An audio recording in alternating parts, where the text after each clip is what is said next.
Hello and welcome to the Humpday Bogart special, and yes, I know that is a very bad pun, but we're going to do this on a Wednesday, and apparently that's Hump Day.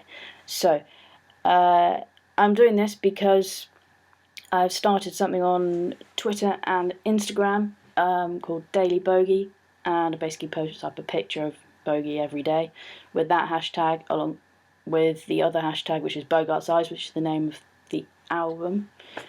And so this is just to, kind of slot in the middle, just to give you some more information on the album and how I came to write it and the ideas behind it and how many songs there are, and generally talking about Bogie in between. Just so you can see, I suppose, why he's important, why I really like him, I suppose. Even if you're not interested in that stuff, just so you know a little bit, because I really feel like he shouldn't be forgotten. Not that he will ever be, but who knows. If you're interested, you are. If not, you can skip to the bits where I'm talking about the lyrics or the song structures. And I'm also doing these videos because my boss, and by my boss I mean my mother, told me that I should probably practice talking in front of a camera. So I don't have my emotional crutch today, which was my whiskey, because I thought it's probably not a good idea to start every Wednesday at 3 o'clock, because that's kind of the time now, drinking whiskey. So I'm holding this, my little Maltese Falcon, because I'm trying not to fidget. Apparently I do that, and I hate talking to the camera and seeing myself staring right back at me. So I have Brian here. Yeah, that is a tape, and I'm talking to Brian instead because it's a lot easier.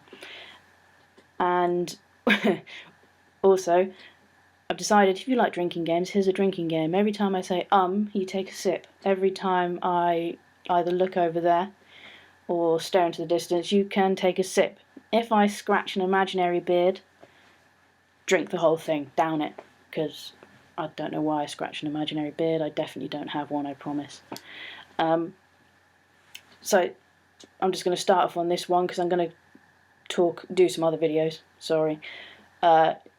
talking about each song after this, which we'll also talk about the film that's based on, because each song is based on a film. Basically, I came to write all these songs by, every time I watched a film, I wrote a whole load of notes on it, because I just got so inspired by it, because I wrote one song after the first three films I saw, and I just had to write something. And then after about the third time, when I watched the third film, I thought, this is kind of turning into something, so I'm just going to keep going until I run out of, the energy runs out. And I'll just talk about the ideas behind them, all that. And so this starting one is I'm just talking about the album as a whole, my idea behind it, because it's kind of a concept. And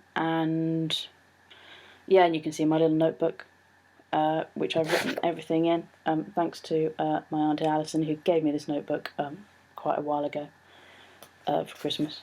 And I've just filled it with, apart from, I think that's Mr. Newton at the front, I don't know why, and Night Circus, they're right at the front. I think I was adjusting them.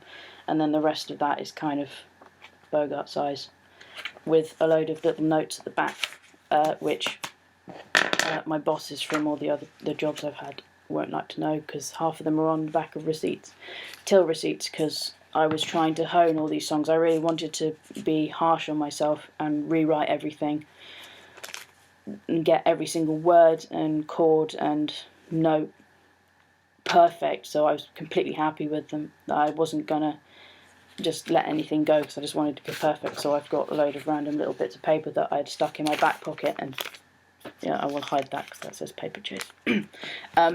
And where I've just rewritten the lyrics or ideas. Oh yeah, that's where I started writing the kind of list of it, and some of those titles aren't the same anymore. I changed them, so I'll stick those all back in there because it's all going to fall out.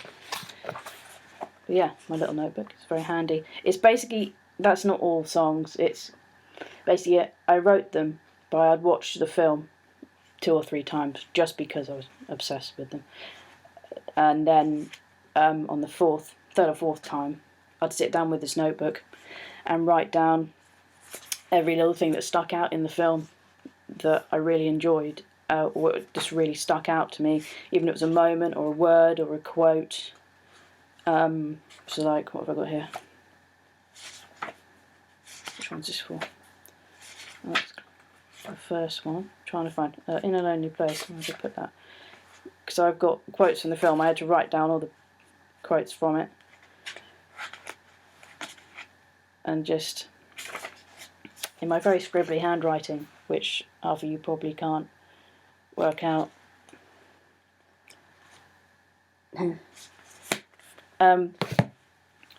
So that's basically how I wrote those. It all kind of started really, as with everything, with me, with take a drink, with Bryan Ferry. Basically, he wrote 2 HB on the first album. It's 2 Humphrey Bogart, and like many other people, I thought maybe it was to do because he liked art. That was for a 2 HB pencil. Completely wrong. It's 2 HB, and it references Casablanca. So I thought I'll put it on my list of films that I knew I needed to watch, because everyone, along with books and poems that everyone talks about, and you kind of think, oh, I should check those out. You know, there's like Lawrence of Arabia, Breakfast at Tiffany's, Great Escape, all that kind of thing. And so I thought, Brian's written about it, it must be good. And also he got his white tux from Casablanca. And so I think I saw it on a plane, and I really liked it. And I thought, yeah, I'm going to definitely revisit this, but nothing clicked yet. And then my parents bought me The Big Sleep on DVD, and I loved that. Again, something didn't click, even though it's a great film, and I adore Lauren Bacall as much as I adore Bogie. So you should check her out as well. And then another flight. I take a lot of flights. It was on going to South Africa. I had to take 2 flights. I didn't want to watch any of the new films. They didn't inspire me much. And they had a whole load of Audrey Hepburn films. Again, a great actress and a great, wonderful person. You should have a look at her films. Had things like Roman Holiday on there, and Charade, and How to Steal a Million. That's great, with Peter O'Toole. And I thought, okay, which one will I watch first? And I thought, oh, that guy Humphrey Bogart's in there with Audrey Hepburn in Sabrina. And Sabrina was just the film that clicked for me. I just fell in love with it. I'm not going to lie, I watched it that flight, and then the adjoining flight, got to South Africa, couldn't stop thinking about Humphrey Bogart for the whole holiday. And then came back, watched it twice on the way back. Came back, ran into HMV and bought it on DVD, and Casablanca, and then watched that and The Big Sleep round and round and round, because it was just stuck in my head. And I started looking up other films and asking people for what I should watch. And so then that's when I wrote the first song, Classic Romance, which I will talk about another day, about those 3 films. That's the only one that's about 3 films. And then I think it went on from like In a Lonely Place, The Maltese Falcon. I wrote down the list of my songs. Maltese Falcon, To Have and Have Not, Dark Passage, Key Largo, and surprisingly Sahara, which is a war film, but that song's actually written about a dream I had.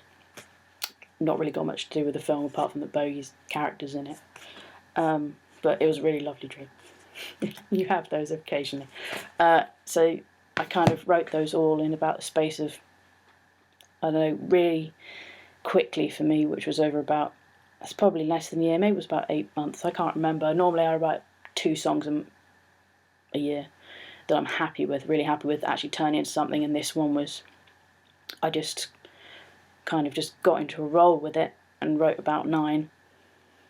So the whole album's called Bogart's Eyes, and I've got this kind of concept, is that because I realised when I got into this Bogie thing, it was like when I got into Roxy Music and Bryan Ferry, I knew it was something that was really gonna, oh, it sounds cliche, change my life, kind of really struck a chord with me. And well, Brian got a whole career out of me, complete career change. So I thought Bogie at least deserved an album, and I wrote all those songs. And it's basically about that. It's kind of almost documenting that feeling of when you discover something new and it really excites you and it really inspires you and you can't stop thinking about it and it's going round and round and round in your brain. And you kind of you don't change the way you do things or change yourself. I think with people you really admire or inspire you, it's not that they change you, it's just that they kind of make you realise something about yourself that you never paid attention to or you didn't think was a very great quality, but actually it's a really great quality to have. Like with Brian, the artistic side of me I never thought was very helpful. I always thought, oh, I can just make my mum a really nice card or draw her a picture of our dogs. But Brian very kind of changed the whole outlook for me in that like, you can do it in music. It doesn't just have to be painting. You can take over. You know, he controls every part of his music and his albums and the style and everything. And just kind of opened up a new thing for me. And he was shy, and I was I'm shy as well. That's why I can't talk to the camera. And I noticed in an interview he would not look someone straight in the eye, and I thought, you're just like me, and it makes life so much easier, and you feel a lot better about yourself. And the same with Bogie. I think with Bogie I don't know, I think it's his integrity and his kindness and his honesty, and maybe I'm quite a traditionalist. People say I'm probably from another decade. A lot of people have told me that, but he just appeals to me in that way. He was a really genuine person in one of life's characters, and I really love characters. And Bogie just makes me want to kind of be kinder, be as loyal as possible, be as honest as possible, and still have fun, and stand up for people, and so many other things that I'll describe as I go through talking about all this stuff, because I've probably been talking for a while. So that's the general idea behind the whole album. I might have missed something out, but I'll probably cover it another time. But catch up with me next week, and we'll try this again, and I'll try and do it a little bit better each week. Thanks a lot. Oh, it'd be helpful if I could click the button.